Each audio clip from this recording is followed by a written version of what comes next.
Is Casper out to pasture? Probably not, but we'll turn the camera on here and talk about what's going on. Okay, so there's another round of 6.5 stuff that's going to come up and come out. Casper is having some very interesting electrical problems that most of you probably already know where they're coming from, and it's coming from the injection pump. The other thing I'm learning is that these injection pumps really only like about 10 psi fuel pressure to a DS4. The more you got on them, the more it beats them up. The more you beat them up, next thing you know, you got leaks coming all over the place. So I'm going to fire old Casper up here, and I'm going to open the hood, and I'm going to shake this harness, and you're going to see kind of what I'm dealing with here. So this is why it's important to make sure your under hood harness is in good shape, and make sure your pump's in good shape. Wow. Yeah, so you can see that was miserable. This is still miserable. And it's all because of this wiring harness right here.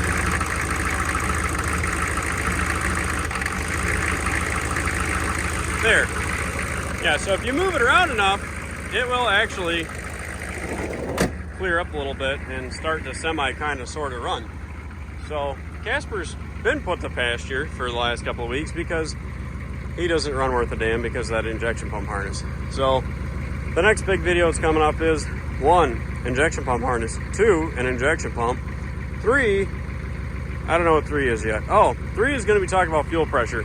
I'm going to go through this thing with a fine-tooth comb and explain what fuel pressures you can and can't use with a DS4, because chances are good that you're overpressurizing your poor injection pump with your lift pump, and you're just going to push the seals clean out of it. Doesn't matter what brand it is, how good it's not, you're going to damage it. So we'll talk about filtration and a couple other things, and hopefully this next video is helpful for you guys. But something to think about in the future is if you have a truck that is not starting well, idling weird, or you are losing throttle response, or you're just having a very unusual injection event, chances are really good that, well, it's the wiring harness underneath the intake, or it's the injection pump.